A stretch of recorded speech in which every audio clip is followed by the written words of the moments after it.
times, how challenges shape our country and our lives. So we've got 3 days for this. We've got today's session here over the early 20th century. There will be one on April 24th at the same time, 3 o'clock, over the mid 20th century.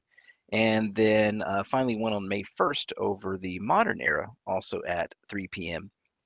Today we have three very special speakers, all covering a specific moment in time in our nation's past where there was a particular set of struggles for individuals, sometimes maybe on a national level, sometimes maybe on a more local level. And the three topics that we have for us ahead of us for the next about an hour is first we have a talk over the hurricane of 1900 that hit Galveston, Texas. That talk will be handled by instructor Misty Wilson Mertens. After that, Dr. Peter Martinez will be talking about the racial violence that affected much of the nation from 1915 to 1924. And then finally, Dr. Leah Tarwater will be wrapping up the webinar by talking about the Spanish flu. And as was just mentioned, audio is not necessarily accessible to everyone, but please, everyone, feel free to uh, add questions into the chat, and hopefully we'll be able to have some time at the end of the chat to be able to collect those questions and have our presenters answer them. So with all of that out of the way, Miss Misty Wilson Mertens, are you ready to go? Yeah, if I remember to take myself off mute, I'm ready. Sounds great. Let's go ahead and get started. All right, so I'm talking to you guys about the hurricane of 1900, which hit Galveston. So some of you may not realize that Galveston at the beginning of 1900 was really an up-and-coming city. Some people referred to it as the New York of Texas. Other people called it the Western Ellis Island. It was the largest cotton. Oh, I've got somebody saying they can't hear anything. Avery, can you hear now?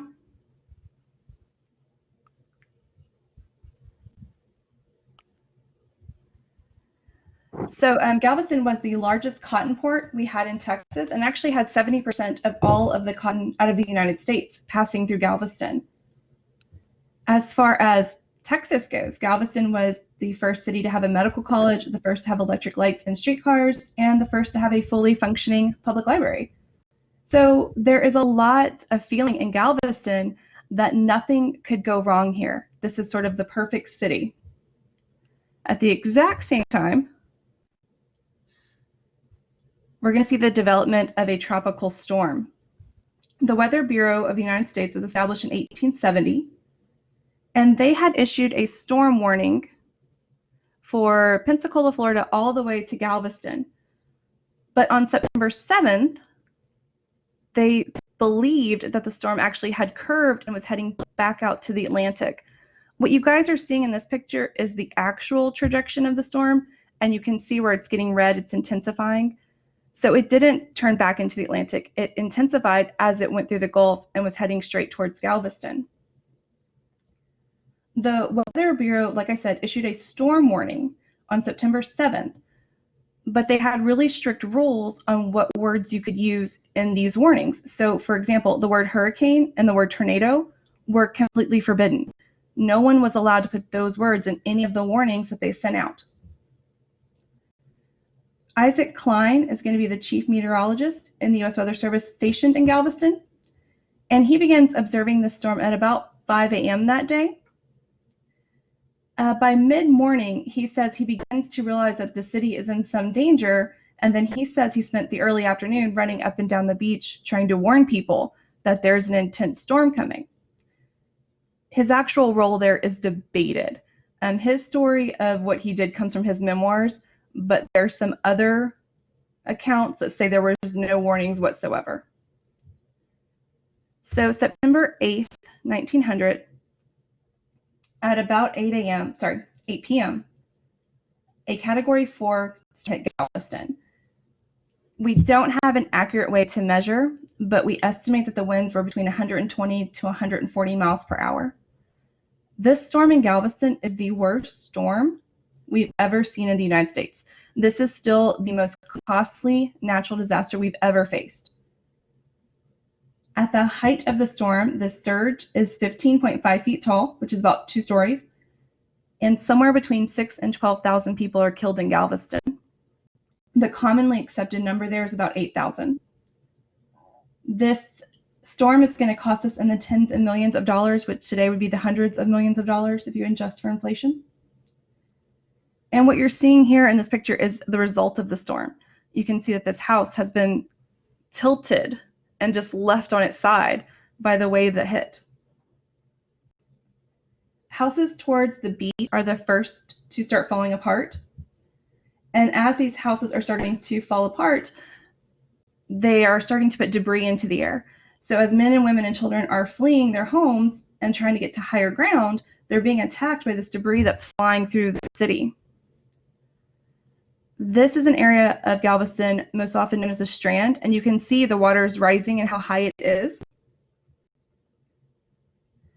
At the Tremont Hotel, which was one of the premier areas of Galveston, they convert the hotel essentially into a triage center, and they're just trying to house and save as many people as they can possibly get into this hotel. There are a lot of really great resources you guys can go to find stories, oral histories of the storm, but there's one particular story I want to tell you. So St. Mary's Orphanage is operating just off of the coast of Galveston. If you guys have been to Galveston and you're on the seawall, it's where the big Walmart is today. That was the orphanage. We have 10 nuns and 93 children that are at this orphanage. The nuns take all of the children to the second floor of the girls' dormitory because it was newer and stronger and they hoped it could sustain the storm. When they get there, they realize that it's not going to sustain the storm, that this building is going to come down. So all of the nuns took clothesline and they tied themselves to these orphans. So every nun had tied to her 6 to 8 children. And to keep the children calm, they had them sing a French hymn called the Queen of the Waves. When the storm is over, only 3 of these boys survived. 3 of the boys had come unhooked from the clothesline, and that's what enabled them to survive. Because of what the nuns are wearing, their habits weighed them down, and that actually caused them to sink, and then that caused the children to sink because they were tied together. Every year on September 8th, the sisters of this order still come together and they sing that hymn, the Queen of the Waves, to these nuns and what they did in trying to save these children. Once the storm is over, Galveston really tries to take a toll and try to count what the storm has cost them. So 1,500 acres of land had been completely cleared. What you're seeing here at this point had been a neighborhood, and you can see there's not a single building left standing. Again, like I said, about 8,000 people have been killed. As far as a monetary cost of this storm, it was estimated between 20 to 34 million, which today would be about $500 million to $1 billion. And then we have to take into account the mental toll. With so many dead, Galveston had to form what they called dead gangs to go through the wreckage and look for bodies. And then they had to try to dispose of those bodies. The first attempt to dispose of the bodies was to take them out to sea, but when the tide shifted, all of those bodies came back to Galveston. So they end up having to cremate most of those bodies. Because the sand in Galveston, the soil is very sandy, not only is it the newly dead that we're having to contend with, but also the graveyards were shifting and the not so newly dead were coming out of graves. So when people talk about this, they talk about a lot of trauma surrounding that and the mental dealings that they had with what do we do with the dead. It's not until February of 1901 that the last body is found. So it's a good 4 to 5 months of constantly searching this wreckage. The thing about this hurricane and the lessons that we should take about it is that it was a preventable disaster. The hurricane itself was not preventable, of course, but it didn't have to be this costly. So in 1886, a hurricane hit the Gulf and completely wiped away the Texas town of Indianola. After that hurricane, the people of Galveston began discussing if they should create a seawall, if they should try to prevent a hurricane like that hitting their town. In 1891, Isaac Klein, again, the chief meteorologist for Galveston, and also PhD from TCU, Dr. Tarwater, is going to write an article in the Galveston News, and he called that idea completely absurd. He said it was crazy that a hurricane could attack Galveston the way it had attacked this other Texas town. And I have a quote here from his article in the Galveston Daily News saying it would be impossible for any cyclone to create a storm which could materially injure the city. And his whole point in writing this article was to argue against the seawall. The seawall was too expensive. It was going to be too time consuming. There was no reason to do it. And so the town didn't do it. They had a chance to prevent this from being as deadly, and they didn't take it. The next reason that this is a preventable disaster is because of the layers.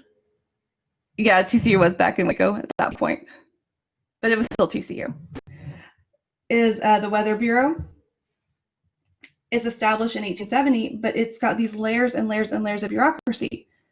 It was trying to be taken very seriously as a government agency. But some newspapers, when they printed the daily weather forecast, they were printing them on the same page as the horoscopes. And so people thought of them as being the same. It's not a science so much as it was an art. The head of the Weather Bureau is Willis Moore. And so when he comes on board, he really tries to take control and try to change that opinion, but he oversteps. So like I said before, he prevented any of his people from using words like tornado, cyclone, hurricane. In addition, he would have local weathermen send to his office in Washington, D.C., all of the data for the wind conditions, the atmosphere, what the clouds look like. And then once people in Washington, D.C. could look at it, then they would send the local forecast back to the local weathermen. So of course that's taking up time, but it also means you're telling people on the ground that their local weathermen don't know as much as people in DC. So even if your local weatherman gives you a warning, why should you pay that much attention to it? And then the final reason that this is preventable is that we did have warning that this hurricane was coming. What you're seeing here is the Jesuit priest complex that was dedicated to studying hurricanes and meteorology in Cuba.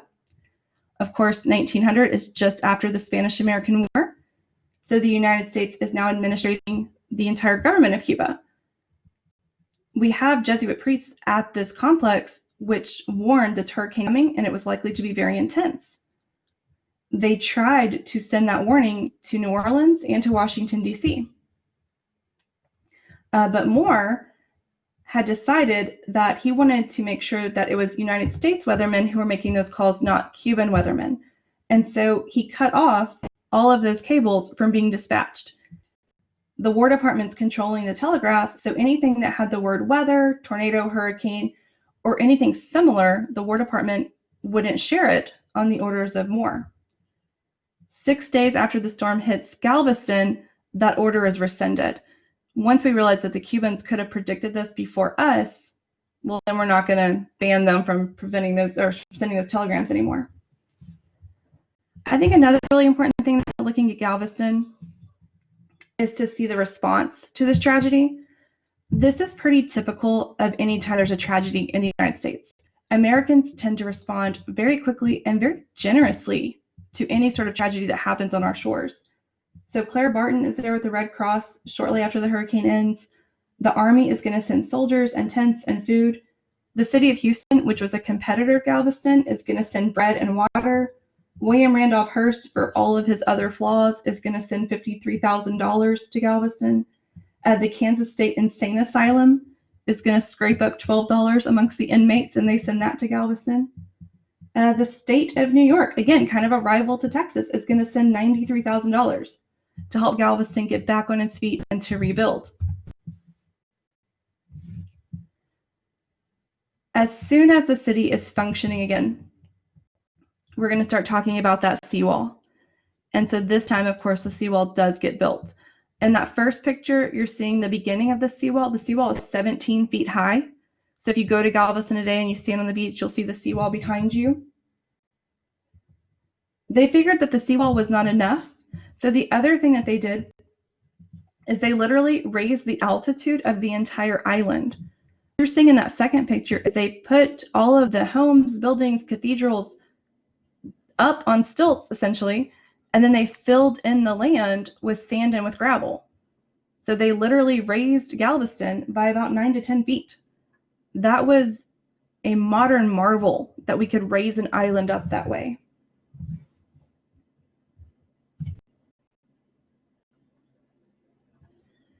And the last thing I wanted to show you guys was the Galveston response to this hurricane. So on September 14th, not even a full week after this hurricane has hit, we have the Galveston Daily News saying that we have to rebuild. We've loved Galveston too long and too well to desert her in her hour of misfortune. We're going to rebuild. We're going to open the schools. We're going to open the port again. We want our children that live here that are so young not to have this devastate their whole lives. That's a really, really beautiful sentiment that this whole paper puts together. If you guys go to Galveston, I want to send you on something of a scavenger hunt. So there are there are buildings all over Galveston that have this marker that say that they're a survivor of the 1900 storm. And that marker is usually placed at the high water mark. So you can stand and see where water would be compared to your head, if you would have been above the water or not. And then since Ike, they've also gone back and added those same plaques for Hurricane Ike. The second thing you're seeing here is a monument that's on the beach to the survivors of the hurricane. It's got a man, a woman, and a child waiting the storm out. So again, if you're ever in Galveston, look for these two things. And I know that it was supposed to be Peter next, but we messed up the PowerPoint a little bit. So I'm going to hand this off to Dr. Tarwater.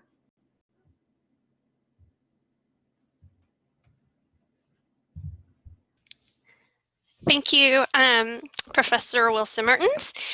So I am going to not talk about a natural disaster that came from the weather, but instead that came from disease. In particular, it was a strain of the flu, a strain of swine flu, that is going to greatly impact the world in 1918 and really into 1919.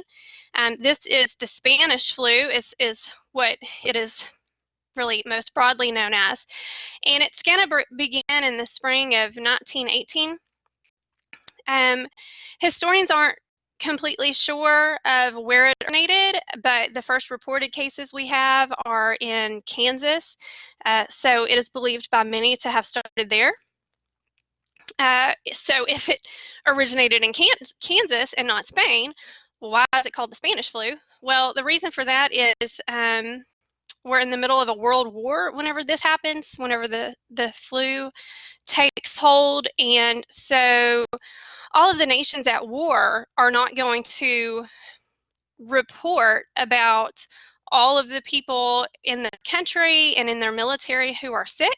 So they're not broadcasting this to the world. And but Spain is a neutral nation, and so they are reporting all of it. So Spain gets a lot of attention with this flu, and it gets the name of the Spanish flu as a result. Probably didn't come home with troops from the war because these guys hadn't actually been sent to Europe yet, the ones who had it. So 1/3 of the world's population was likely infected with this flu. Around 675,000 people in the United States alone died, and worldwide, an estimated 50 million people died from the Spanish flu, so a pretty big deal. It was really unique in that there was a high mortality rate for those between the ages of 20 and 40. These are people who are usually in the prime of their life, the healthiest among the population, and usually have the lowest death rates for the typical flu. So that was one of the more astonishing things about the Spanish flu, was the age group that it attacked.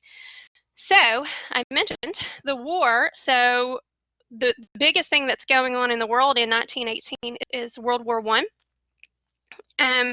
It began in 1914. The U.S. ended their neutrality in 1917, and later that year will begin sending troops to Europe. And on the far left side there, what you see is a transport ship loaded down with troops. So the way that they're going to get U.S. troops to Europe is they are going to cross the Atlantic Ocean on ships. So you're going to have a lot of camps, military camps spring up in the United States. Even the ones that did exist are going to be overcrowded as millions of men are volunteering to serve and being drafted into the military. And then they're taking these troops who have been in overcrowded camps and they're sending them across the Atlantic to where they will be in more camps or in the trenches at war, and they are all in very close quarters, which of course makes spreading the flu very easy. So the Spanish flu is actually going to come in 3 waves. Yeah, definitely not practicing social distancing, that's for sure.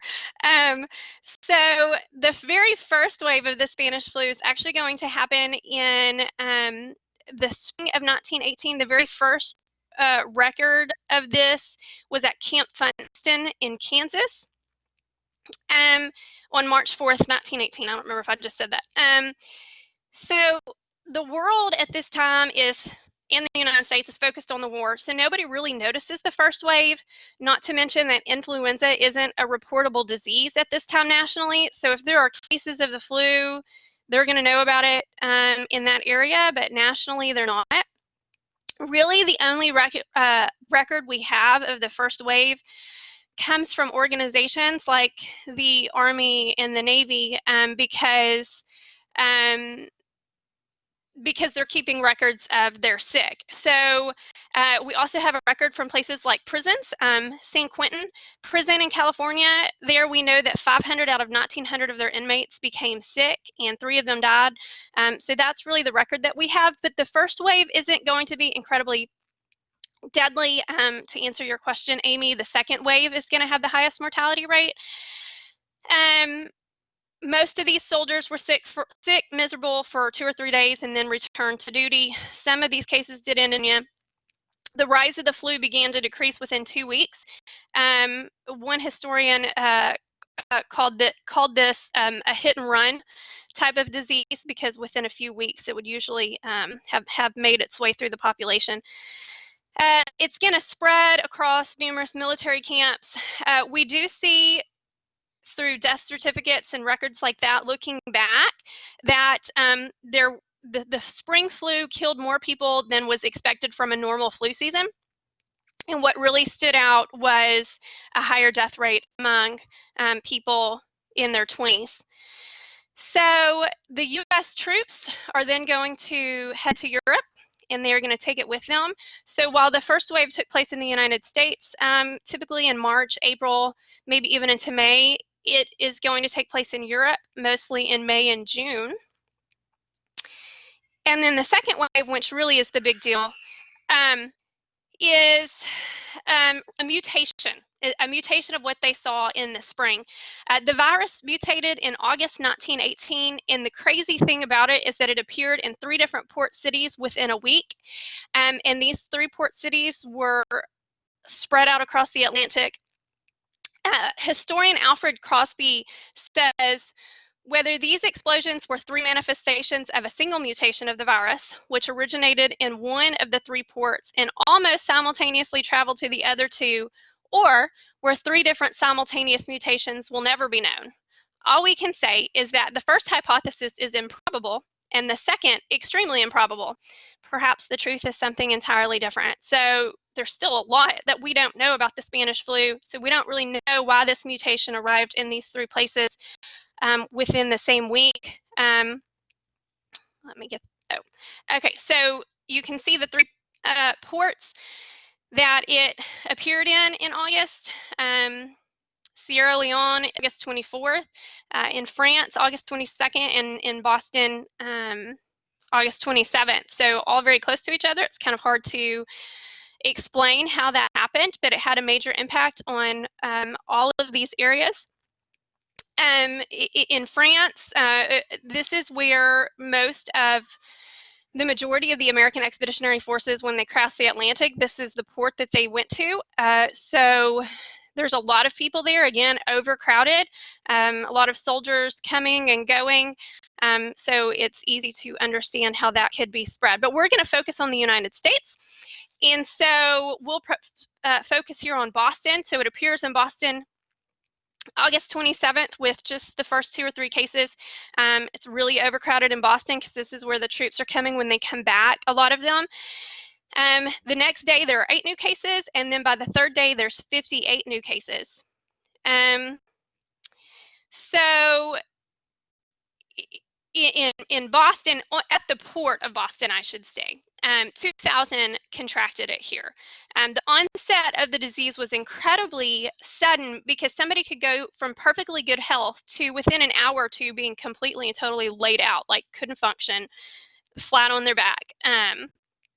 5 to 10% of all cases developed pneumonia, and by the end of September, 85,000 citizens in Massachusetts had contracted the flu. So it's going to move really quickly across the nation.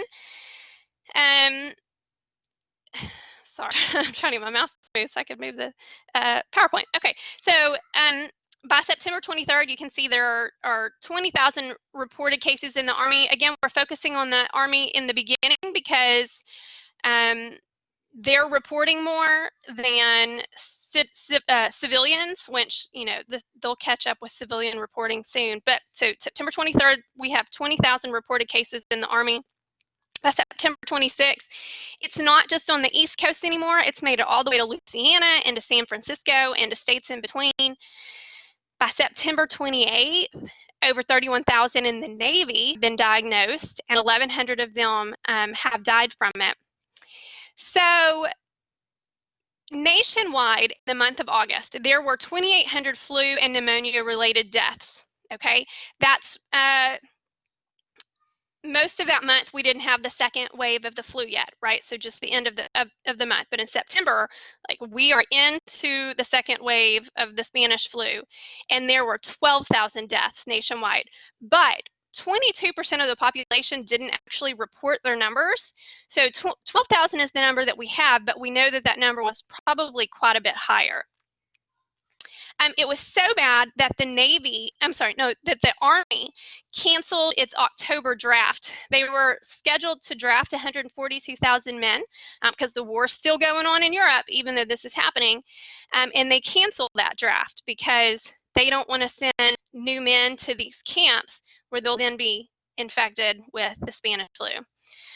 So how does the United States respond? Well, the organization responsible for overseeing the response to the pandemic is going to be the United States Public Health Services. And they weren't ready at all for a danger of this magnitude. The biggest problem was that they were called on to do a job that they were created for in theory, but never had prepared for. So they weren't prepared for anything like this. And they lacked solid information because, like I was saying, numbers aren't really being kept and nothing is being reported to them. So they set out to change this. First, by having numbers reported to them from across the country. And then they began publishing posters and pamphlets, kind of like what you see here, with more accurate information. You know, cover your cough and sneeze. There are signs that tell people don't, well, actually it says that there, do not spit on the floor or sidewalk. And so they're trying to get accurate information out. They call for volunteer doctors and nurses to be sent where they're needed. Yeah, lots of parallels to today, definitely. But everybody couldn't shelter in place because there's a world war going on. Not only that, but the United States government is still trying to fund that war, and the way that they funded the war is through Liberty bonds. And so pretty much that's the people of the U.S. loaning money to the government. And the government's almost out of money to pay for the war effort, and so they have started their fourth loan drive at the beginning of October. So what that means is it's not going to be good. Thousands of meetings and rallies are going to be held. Tens of thousands of door solicitations are going to take place where they're trying to get the American people to buy these bonds to fund the war effort. So you're going to have huge parades. This is actually a picture of a parade in Philadelphia. But don't worry, because the mayor of Chicago told the people, we know that we've got this flu going around, but we're still going to hold the Liberty Loan Parade. But we're going to tell you how to protect yourself. All right, so the mayor of Chicago says, come march in the parade, but as soon as the parade is over, go right home, remove your clothes, rub your body dry, and take laxative, and you will minimize your chances of catching the disease. Clearly, that did not work. So we're going to focus on, oh my goodness, is right. We are going to focus on Philadelphia because it had the most severe experience of any major U.S. city. It, like other cities, was very overcrowded. It had a population of, I didn't put that in my notes, of I think the population was 1.1 million at the time, and then they had about 300,000 extra people that were there because of the war industries. So more people have flooded into the cities because industry is going like crazy. They're making munitions and other supplies for the war. And so the cities are more overcrowded than they usually are. Okay, so on September 28th, 200,000 people showed up to watch the Liberty Loan Drive parade. Okay, so stick with me. September 28th is the parade. And then the pandemic is going to explode in this city. On October 1st, 635 new civilian cases were treated or were diagnosed. By October 3rd, they closed the schools, churches, theaters, and all places of amusement. The week ending in October 5th saw 2,600 deaths because of the flu and pneumonia. The very next week, they saw 4,500 deaths, and this is in Philadelphia alone. So really the biggest immediate problem was that the city morgue reached capacity in no time. It had a capacity of 36 bodies. At any given time, it would have several hundred there. The city had to take control of a building that had a cold storage plant in it and use that as a supplementary morgue, but that wasn't the only problem. They also ran short of embalmers, of coffins, of people to dig graves, because you're going to have 3 to 4 weeks where there are thousands of people dying a week. And so, yes, and so you can imagine how that would really, really overwhelm them. But people are going to show up to help. People volunteer to be nurses and doctors that don't live in that area volunteer. Many with no medical experience volunteer to help as nurses because there's such a huge shortage. Many families had no adult that was well enough to prepare food, and in some cases had no food at all because the breadwinner was sick or dead. And different organizations began to make soup and distribute it to the poor, who would line up with their buckets and pans. If nobody in the house was well enough to come get the soup, then it would be delivered to them. Police officers volunteered to be stretcher bearers. People volunteered to drive dogs around the city or to use their vehicles as ambulances. On October 18th, it was declared that the numbers of sick was decreasing. And on October 25th, they began closing emergency hospitals. So you see how quickly this happened, right? October 1st, we see it explode. By October 18th, the numbers are starting to go down. The bans on churches are lifted on October 27th, and then the next day, schools are opened.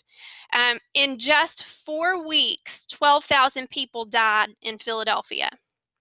And the age distribution of deaths was similar to the first wave. I don't know what my next slide is here. Let me see. Okay, well, so you can see here the peak. These are numbers of influenza deaths in Philadelphia throughout the years. And then the huge uptick, that's an understatement, is 1918 when the second wave, when the Spanish flu hits in general. And then, okay, so this is the curve for mortality rates for influenza and pneumonia. If you see the dotted line below, that's a typical curve for deaths as a result of the flu and influenza. You can see it's a U curve, and that's because the highest deaths typically from influenza would be from the youngest, so usually kids under 5, and then the oldest, people over 60. It's more of a crude W, and there's a peak in the middle there, and that one is among people about 25 to 34. So it was really, really unusual in that. In fact, a lot of doctors recorded that not only was it young, it tended to be the most robust of these people, the healthiest, the ones that were in the best shape, and that really struck the doctors that they left a pretty good record about that. But then there's going to be a third wave. Okay, the third wave is going to happen. So the second wave is really August through October or November, according to what part of the country or the world you're in. The third wave usually it pretty much hit early 1919. So here you can see February and March. It actually hit San Francisco in January. So it kind of depended on the part of the world. The third wave was not as deadly as the second, but you can see it's more deadly than the first. So here's something that appeared in a newspaper then, where it was in San Francisco, where they mandated that people wear masks. In fact, they had raids where the police would raid like hotel lobbies and places like that and ticket people who were not wearing masks, or even arrest people who were not wearing masks. And they were just wearing gauze masks at the time, which today they'd probably tell you didn't do a whole lot.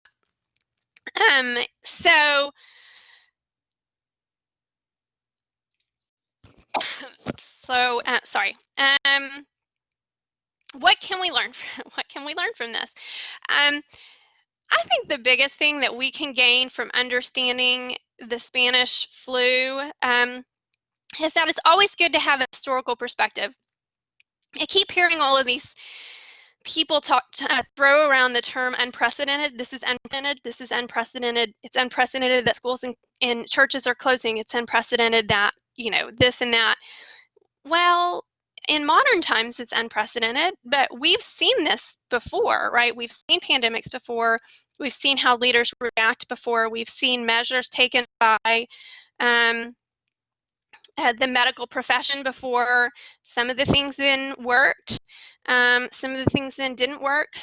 We're able to learn some from that. They're still studying the Spanish flu. There's a lot about it that they still don't know. For example, they still don't understand why it really seemed to target people in the prime of their life.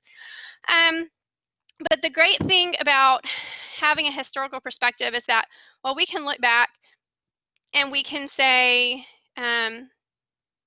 today is big and it's crazy, and it's hard to kind of wrap our brain around that we're living through something that historians are really going to at some point in the future.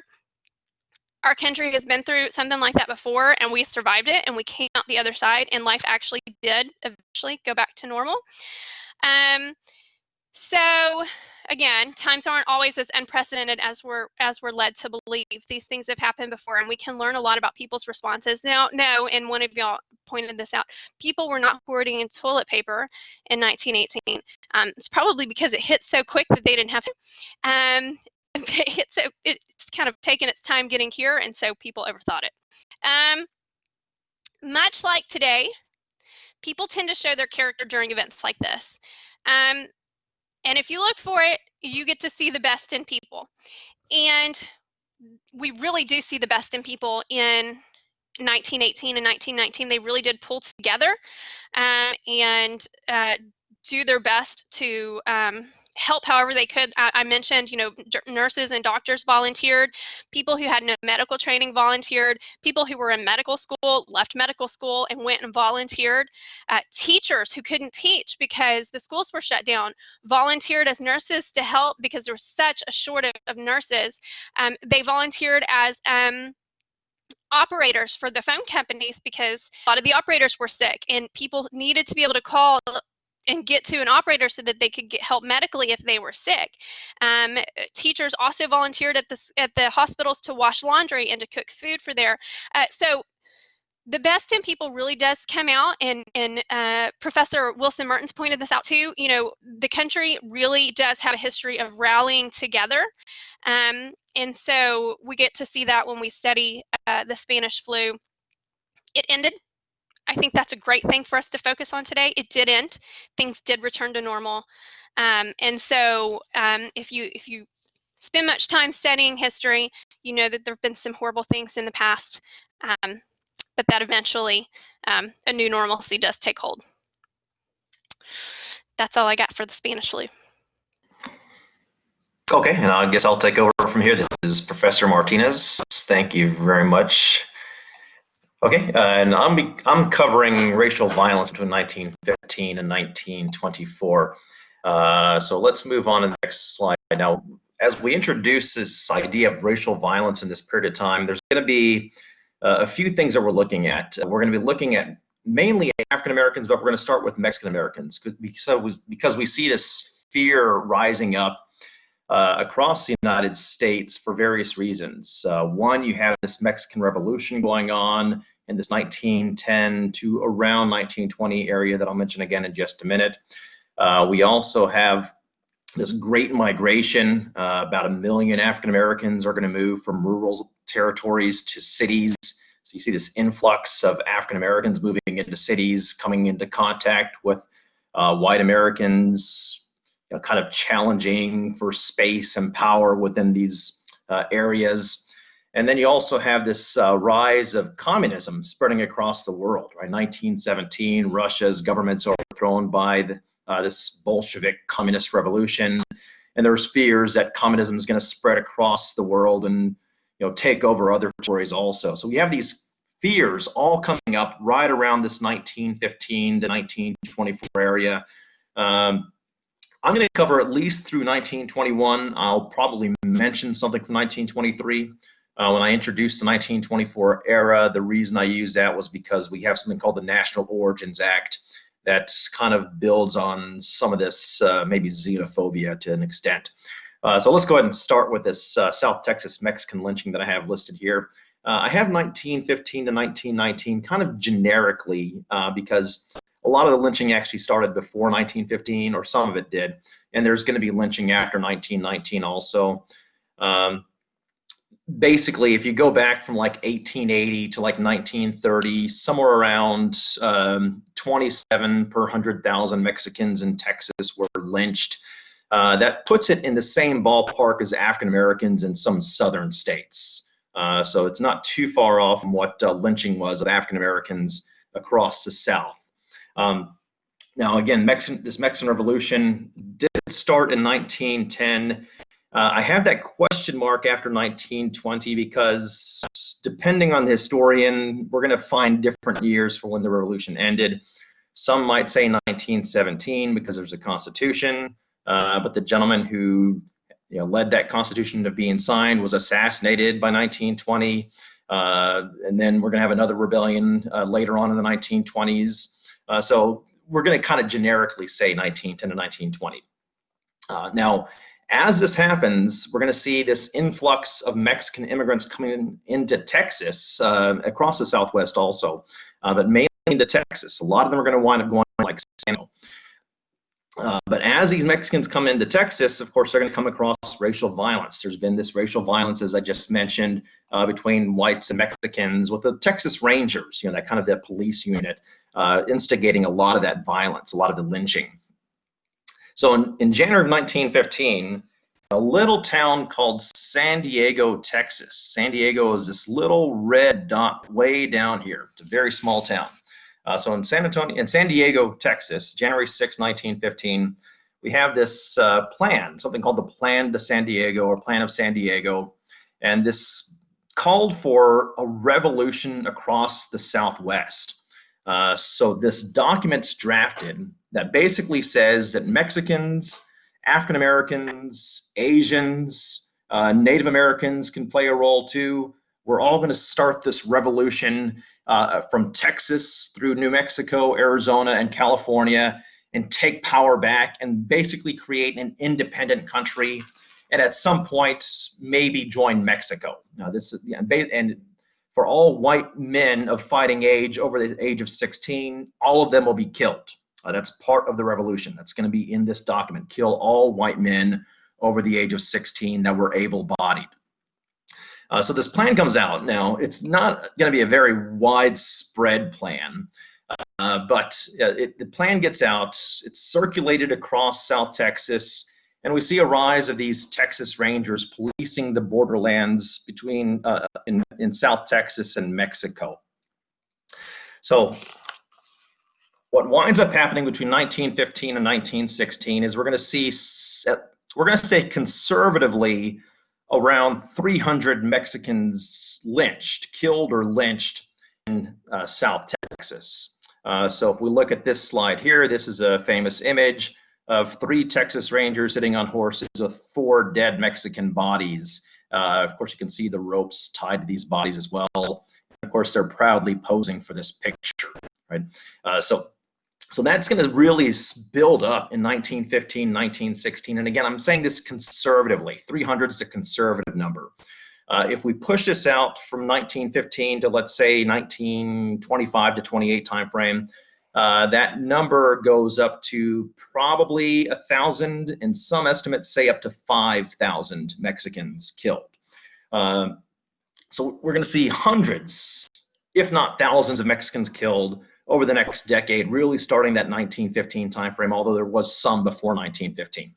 Now, in the midst of this violence and this crisis, there's a guy named Jose Tomas Canales. Now, Jose Tomas Canales goes by J.T. Canales.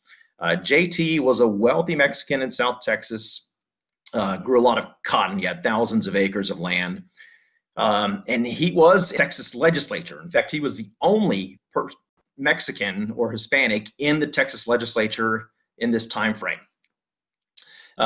He drafts a bill in 1919 that wants to stop ranger violence by limiting the number of rangers, increasing training, putting in kind of more safeguards like background check type things. When he does this, the Texas Rangers start harassing him. There are threats upon his life as well. He winds up surviving. He does okay, and the bill winds up failing in the Texas legislature, so it doesn't pass. But right after that, the Texas Rangers Adjutant General then went ahead and reduced the size of the Army, the Rangers anyways. Part of this is because with J.T. Canales' work in the Texas legislature, news is going around outside of the state. So like the New York Times is like writing about indiscriminate killing of Mexicans at this point in time, thanks in large part to Canales' investigation in 1919 that the Texas legislature initially refused to even publish because it exposed all of this violence against Mexicans. Now, the bright part of this is that J.T. Canales of course, led this movement, or was one of the leaders of the movement, to start building up civil rights organizations in South Texas. So we're going to see some organizations rise up, namely a group called the Order of Sons of America, Order of Knights of America, and the Latin American League. These all rise up in the 1920s, and in 1929, they will join together and create the League of United Latin American Citizens, LULAC. LULAC is still around today. So what's going to wind up happening with LULAC is they're going to represent a lot of these legal challenges to discrimination against Mexicans as we go from the 1920s, at least through the 1960s. Another organization rises up in the late 60s that'll kind of take over. But LULAC is going to be instrumental in leading a lot of these legal challenges. And what drives these Mexicans to create this organization is really the response to this lynching in the late 19-teens. If you're not familiar with this, understand that Mexicans were segregated oftentimes in schools. In Fort Worth itself, there were 2 separate Mexican schools at times. So it was very common to have segregated schools for Mexicans and white students also. So LULAC will also take hold of that. So that's going to be one of the positives that comes out of this, kind of the standing up to the violence and kind of initiating your own power. Next, we'll move on to the Red Summer of 1919. Now, this Red Summer of 1919 will combine these fears of communism along with the rise of African Americans across the cities. Now, there's going to be the Red Summer is the name for these riots, massacres in some cases, where you'll see white and black races fight and kill each other in large numbers. And in 1919, the summer of 1919, which really goes from like April of 1919 to September up to November of 1919, we're going to see around 25 or 26 race riots across the country, the north, south, all over the place. In fact, there were 97 recorded lynchings just in that time frame. 13 of those people that were lynched were African American World War I veterans. Now, keep in mind there were 350,000 African Americans who fought in the United States military and served during World War I. So that's going to be a big part of it, right? These African Americans are coming back from World War I. They feel a great deal of power and pride. They come back, and not all of a sudden they're going to lose a lot of that power when they move to these cities. Now, I only have 3 of the cities listed here, right? I mentioned there's at least 25 race riots during this Red Summer. Washington, D.C. experienced a race riot that lasted about 4 or 5 days. In that 4 or 5 days, well, basically the race riot starts when some drunken white veterans leave a saloon late at night. They hear a rumor that a black man had sexually assaulted a white woman, so they decide to march to the African American part of town in Washington, D.C., and just start indiscriminately beating up African Americans. Now, African Americans fight back. That's part of the reason why you see this violence, right? Racial violence has been around a long time, but oftentimes the African Americans don't fight back quite as hard as what we're going to see happening here in 1919. Of course, when you fight back harder, you're going to have more casualties and it'll last longer. So over that 4-day time, again, this is in Washington, D.C., President Woodrow Wilson is basically doing nothing about this at the time. But 15 people are killed and 150 are injured, or over 150 are injured, as a result of this violence that's waged between July 19 and July 23. On the 4th day, or after 4 days of fighting, then Woodrow Wilson finally sent federal troops in. And really what stops this is a big thunderstorm. It stops a lot of the violence as Mother Nature, basically. Now we'll move on to Chicago. Chicago had a really big one. This one's going to last about a week. Here's a newspaper headline. This happens when a young man or boy, a 17-year-old boy named Eugene Williams, goes out to Lake Michigan. And Chicago, Illinois, you had segregated beaches. He's on a raft. His raft kind of drifts over to the white part of the beach. So people start attacking him. They throw rocks at him. He winds up getting knocked unconscious in the lake, and he drowns to death. So Eugene Williams is basically murdered on July 27th of 1919. No one is arrested. So African Americans protest, and in response to the protest, white men go down to the African American part of town and start basically just tearing it apart. So over a week, so this riot will go from July 27 to August 3rd, at least 38 people were killed. The 3,500-man police force in Chicago was not able to maintain law and order. The state militia winds up coming in, and they finally put an end to it, again, after a week. And again, at least 38 people were killed, and over 1,000 people wound up losing their homes as a result of this riot. Elaine, Arkansas is going to be a really big one. Now, Elaine's going to be a little bit different because this is not a city. This is a very rural area. The population of Elaine, Arkansas at this period of time was around 400. So it's a very small town in Arkansas. Most of the people in Elaine, Arkansas were African-American sharecroppers. At this point, they join a union. They gather together September 30th of 1919. And when they're unionized, white people in the area are concerned that they're going to basically revolt, right? This is kind of in line with that Red Scare where you have people working for economic rights, right? Akin to this rise of communism. So what winds up happening is the Arkansas governor ordered 500 soldiers down to Elaine, Arkansas, and basically said, kill anybody who doesn't just give up automatically. Ultimately, over 200 African Americans were killed. By estimate, over 200 African Americans were killed in this Elaine race riot, with only 5 white people being killed. In addition to that, dozens of African Americans were put on trial, and no white people had any charges pressed against them.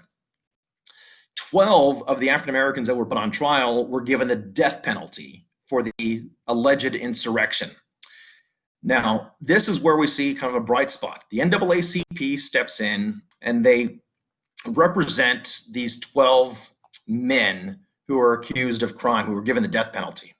This goes all the way up to the United States Supreme Court, and we have a court decision called Moore versus Dempsey that overturns the ruling, and all 12 men would eventually be released as a result of this ruling. Basically, the reason you had this death penalty was because outside the courts, you had hundreds of men basically telling the judge and the jury, if these people aren't given the death penalty, we're going to lynch all 12 of them. So the judge and jury basically said, well, we might as well give them the death penalty then. So the Supreme Court sees the conditions in which they're prosecuted or tried, and that's will lead to basically a precedent later on, which will give African Americans better chances in something like, if something like this were to happen again. And this will kind of set the stage for legal challenges to embolden African American rights going forward. Now, after 1919, we are going to see the rise of the Harlem Renaissance. We're going to see a rise of Pan-Africanism, basically this idea of black is beautiful and African pride across the world. And we're going to see union organizing all built up as a result of this, right? This is going to be something that's referred to as a guy named Alan Locke referred to this as the new Negro, right? Very brave, despite the fact that they're being killed and tortured or beaten, they're fighting and fighting and fighting, and it's going to wind up being okay. Here's a newspaper caption that basically shows a result of this Red Summer. And I think we're going to close off with Tulsa. I'll mention Rosemont at the end, but we'll close off with Tulsa for the most part. Now, Tulsa, Oklahoma has their own race riot in 1921. I have the table down here that shows the Tulsa population from 1910 to 1930, basically to show how much it grew, right? The population goes from 16,000 to 124,000 or so by 1930. The African-American population also builds up, and the African-American population was doing pretty well, not all of them, but there was something called Black Wall Street. There was a part of this Greenwood area in Tulsa had a very strong, vibrant economic community for African Americans. So they're starting to gain a lot of economic power going into the early 1920s. Tulsa, of course, is a big oil town. Now, it just like the Washington, D.C. issue, this riot is going to start when a black 19-year-old man was accused of assaulting a 17-year-old white girl named Sarah Page. The African-American man's name was Dick Rowland. When Dick Rowland was put to trial, or he was sent to the courthouse, a white mob surrounded the courthouse, and they threatened to lynch Dick Rowland if he wasn't prosecuted. Now, at this point, somewhere between 25 and 75 men decide they're going to defend Dick Rowland and make sure that he's given a fair trial. They march to the courthouse. The only problem is they're outnumbered by the 1,500 men who then take up arms against these 25 to 75 men. This big mob then chases these men back into the Greenwood community. They destroy almost 1,300 houses. They basically make 10,000 people homeless. Probably around 200 to 300 people were killed during this Tulsa race riot from May 31st to June 1st of 1921. Again, much of that part of town was burned to the ground. This is an image of this part of town just burning to a crisp. And after this happens, the survivors who stayed in Tulsa were given green tags. And your green tag either said police protection meaning that the police were going to make sure you're safe, or they didn't. So basically, the police are kind of picking and choosing who they're going to protect as a result of this.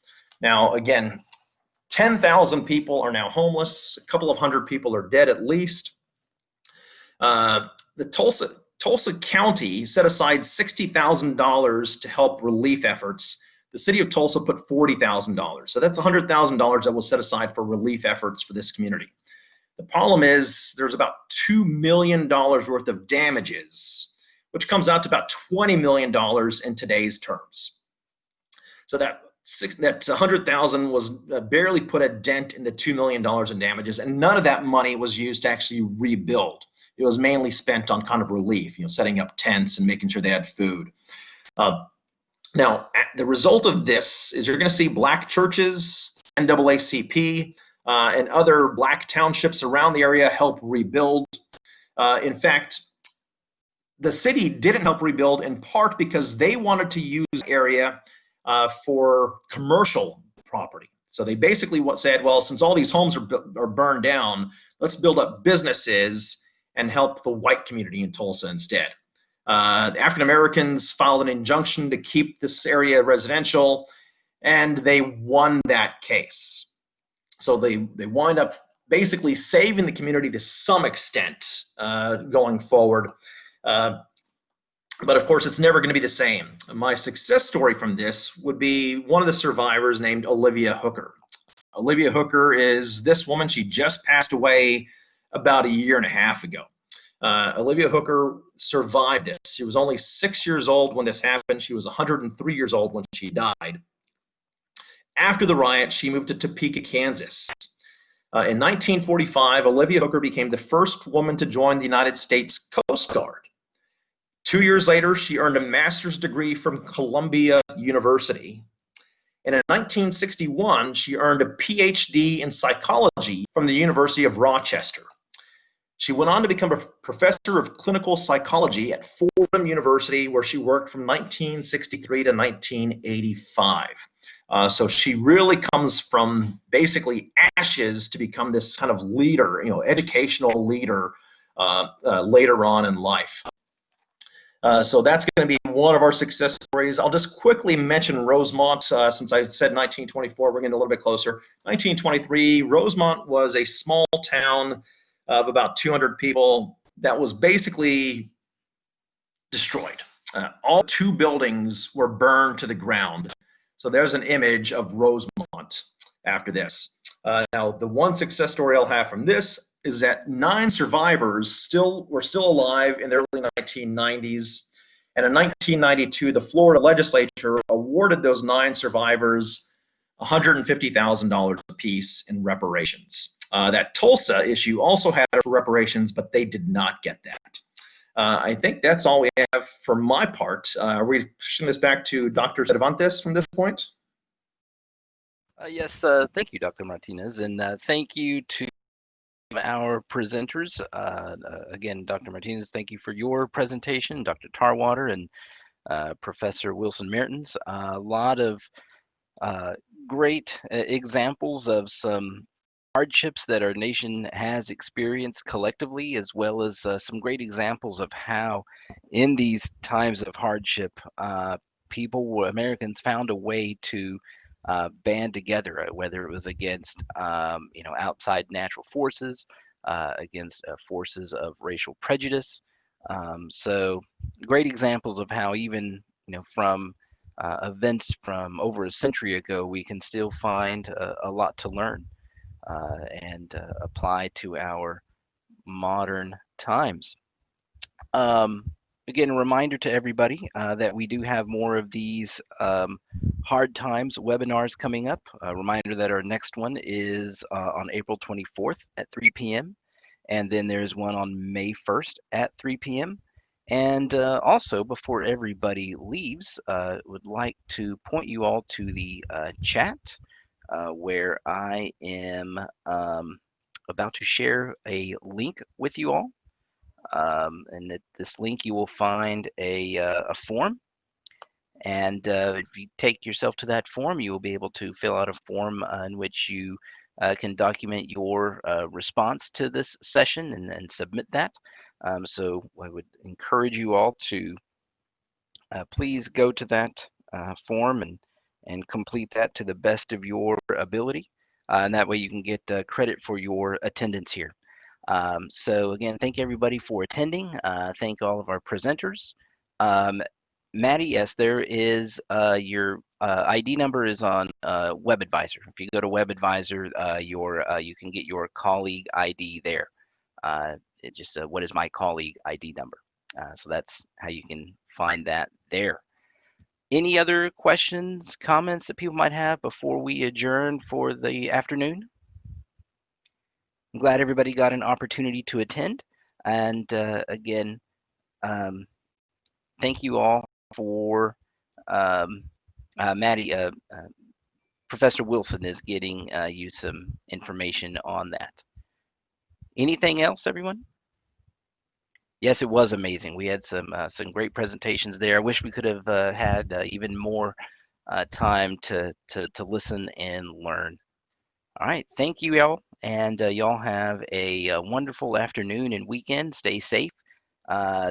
Practice social distancing, unlike all of the individuals in the Spanish flu pandemic, and stay healthy.